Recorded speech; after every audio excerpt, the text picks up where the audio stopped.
legal perspective, you don't see a whole lot of risk for us in our planning No. commission and everything? No, we're hearing? I think it's more of a, I mean, let's say that some, Lower Macungie was gonna put something that was, that would impact the borough, that was near the borough, or at least was so large that it would impact the borough. You wouldn't really have, you would be giving up your right to give input. Not, you could go over to the meetings, but you wouldn't have this committee to try to get through.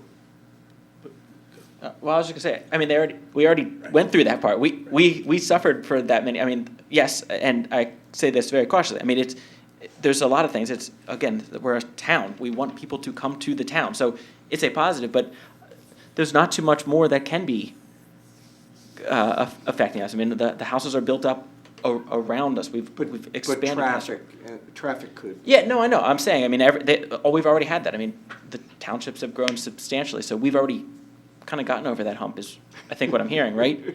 I mean, you're saying that we can't protect it. We're already over it. So we can still give our input, just like we do now, just like they can still give their input to our projects, just like they do now, correct? Well, so on the zoning, like on zoning ordinance changes and things like that, we would still send Right. it out to the municipalities. But this agreement is really specific to if you're approving I understand. a development that a developer is doing in your town, and it has the potential of affecting the municipality near you, or it borders them, then this committee can convene. And that's really where, Shane, can still work. isn't that the purpose of the Lehigh Valley Planning Commission? Doesn't what they do affect that? I mean, isn't that the layer that's supposed to be their job, is the Lehigh Valley Planning Commission overlooking those issues? That's why we have the plans that we Yes, have. But the only difference is that doesn't give you the protection, the zoning protection that this would. And by zoning protection, I'm talking about the all-use protection. And we had I that don't with- think it affects us, to be honest with you, from that perspective. You know, it's nice, but it's not critical to us. Is it critical to, say, Upper Milford, who doesn't have much R3 or high-density development or low-income housing? Yeah, that'll have an effect there. So, Shane, am I correct in my assessment that you could appoint anybody you really wanted to, even if they did not have that skill set for well, and that, the yeah. set, right?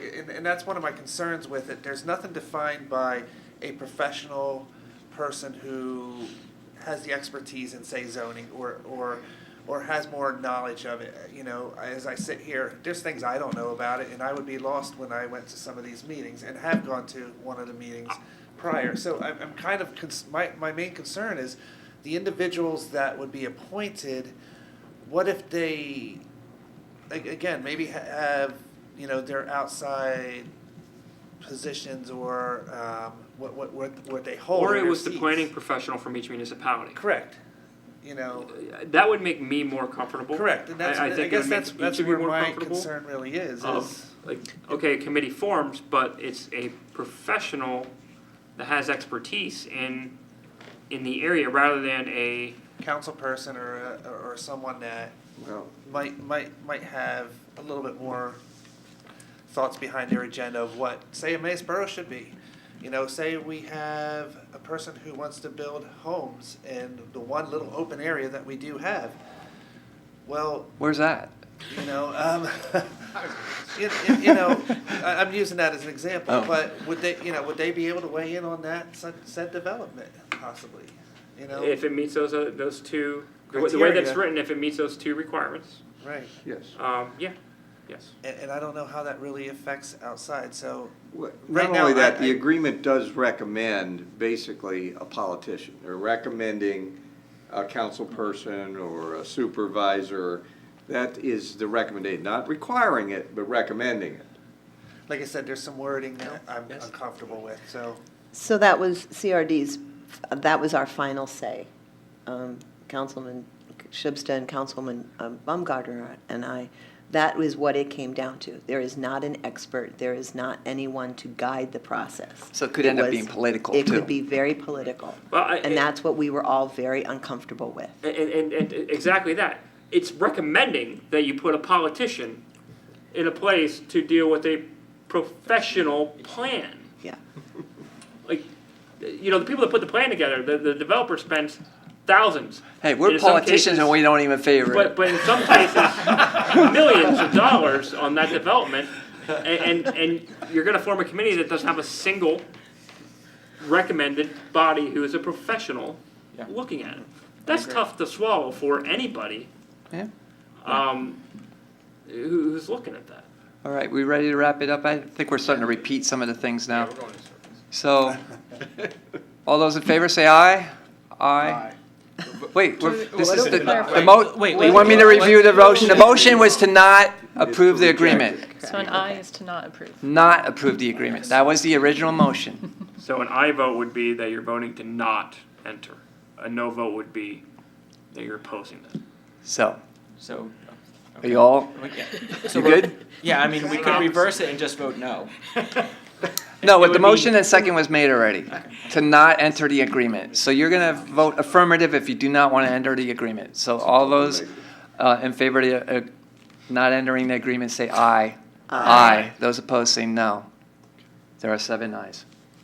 If, Mr. President, Go ahead. if the door is open, I will be glad to try to come up with some alternative language. Great. And then you can review it again through committee and just. I don't know if I want him to spend the time and the money doing that, because I don't know if I even favor that. If they open the door. is I what don't you're think saying. they'll open it. I'm not gonna, I won't seek them out. Okay. I'm sure they'll hear it through the press. And Well, we gave him something to write about today. 2 things. they're laughing. Chairwoman McManaman, anything else in your? Yeah, so if anyone has any questions on the meeting minutes from our April 19th, let me know. Some of the highlights, though, we did want to thank community volunteers who helped Shane in drafting the bylaws and ordinance for the Community Garden Commission. Norfolk Southern, we have received response back from Casey and Toomey, both sent to their legislative bodies in DC. We're planning to have a follow-up call with Norfolk Southern as well. Shane, do you have any comment on that particular topic? No, I think that's. We are starting the process to update the Emmaus Borough website, and our next meeting is May 17th. Progress. Thank you, Chairwoman McManaman. You have various boards and commission meeting notes here, budget workshop, all updating on things going on in the borough. Personal appeals part 2, does anybody have an appeal? Hearing none, borough managers report. The significant revenue and expense items for April is in your iPad, if you have any questions on that. I do want to publicly inform you that the electricity reverse auction was conducted on April 23rd. As a result of the auction, Constellation Energy will be getting our electricity beginning in August for a 36-month contract. We will save a total of $83,287.74 from what our current rate is. Over 3 years. Over 3 years. And just so you know, our current rate, when we entered into that, it was a $70,000 or $68,000 savings from the previous 3 years. So, so we're very excited that over those 3 years, it's going to be 83,000 plus in savings. So that'll start taking effect in August. We've also hired Sarah Hawk from Zionsville as a concession stand attendant for $7.25 an hour. We are still hiring high school students or students that or individuals who are not in college for lifeguard positions. We have the college age filled up. The problem is when these students go back to college at the beginning of August, we need to be able to get through the rest of summer. So we are encouraging people who would like a summer job that are not college students to apply for lifeguard positions, simply because we need to be able to get through weekdays until the high school school year would start. So if you guys know anybody that thinks they could pass a certification, we encourage them to apply. We actually have the certification program running, I want to say next weekend, not this coming weekend, but the weekend after. The So, 19th, I think. And that's paid for by, right, I mean, they and get, if you pass it, we pay for it. right, If you were to go and get that by yourself, now we have a special rate because we, Right. you know, we Set have an multiple. individual. But if you were to go get it by yourself, it's about $450. So we are willing to pay our fees. We pay less than that, but we are willing to pay it if you can pass it. If you are a couch potato and can't swim, don't bother. It's not going to work. I think they have to be able to swim like 8 laps, and they have to be able to dive to the bottom of the deep end of the pool, not the baby pool, but the deep end of the pool. So you know, if they can't do that, chances are you can't be a lifeguard. But if they can do it, please encourage them to apply. So other than that, I will report progress. Thank you. President's business, the executive session has been canceled. And looking at my calendar, if I'm not mistaken, the election is next Tuesday. Haven't heard a whole heck of a lot going on at all. There's hardly any signs out. So I encourage you to talk to your friends and neighbors and get them to go out and vote. I just, really, there's no excitement at all as far as I can tell. you're on the wrong side of the ballot, because on the D side, it's as many people as you could say. I mean, I would say. For those who follow it, yes, that is Yeah. true. But I just, as a general statement, people working their everyday lives just don't seem interested in it. And this is more important than the general election, in my opinion, because this is who you want to represent you in your own party, so. The League of Women's Voters did have a nice section in the morning call this past weekend. Yes. So The voter you guide? can- yeah, so Yeah. you can, catch up on something, plug for the morning call. Also, Mr. Armstrong, would you like to say a few words, hearing our meeting or anything? Was it interesting to you? Normally, we're out of here in 40 minutes. We had it a little longer than usual, but we had some good discussions. Whatever meeting I attend ends up being the longest meeting. It's just the luck I have. But what you just said, today, for the last 5 years, I've been sponsoring a student government day at Whitehall. And today we had the students over and they did a cabinet meeting, shadowed, and had a board of commissioners meeting as realistic as possible. I'm going to try to do the same thing in the county, June 13th. We're working on trying to get kids from all over, but one of the students, I always ask at the end of the thing, what did you learn today? And the student said, your words verbatim. I had no idea how important local government was. For years, my parents said, you should call the township, or if you have a, but oh my gosh, and I think that was so important. You're absolutely right. The lowest voter turnout is for local elections, and it is the most important because you have to face the people.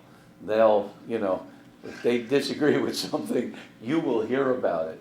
And that's the reason I'm going to all of the meetings. I want to know what are the local issues. Traffic has been very common in all. Burning is big in a number of the issues. And cooperating among different groups, it's really starting to happen. But I'm here just to let you know my door is open. If you ever have a question or need help on something, we'd be more than happy to work with you. And I will show up every now and then just to, I love these meetings. I was president of the Whitehall Board for several years, and they're interesting. They really do. You actually solve problems, which you can't say up on the higher levels. So that's what I think is great about local politics. So I just disagree with one thing, though. You kept saying politicians. I think I don't know, people who are doing good for their community, that you are professional, you're helping your community. Politician just seems to have that bad word, I don't feel like one, but No, and that's our I- title that we get. Yes, I know, and I think it's used wrongly, I really do. So I think you're just serving the public, and they appreciate it, they really do, so. And by the way, if you're not doing anything Friday night at 5, they've talked me into jumping off the new Tower 6 in Allentown. So if you wanna like not see a YouTube video of a guy going, How are you, what do you, I hope you have a bungee cord or well, something. they're gonna hook me up to something, I hope, I don't know, but, Details. yes. I hope that's gonna be worked out. my friend. Recommendation. That was the if you could teaser. Have Mr. Yeah. Brown do that, we would come out. Oh, okay. If we can throw Okay. things. We'll have to throw things while he's jumping. All right, with that, motion to adjourn. Councilman Anders, seconded by Councilman Barrett. All those in favor say aye. Aye. Aye. Those opposed say no. There are 7 ayes. Meeting adjourned at 8:20. Good meeting, guys.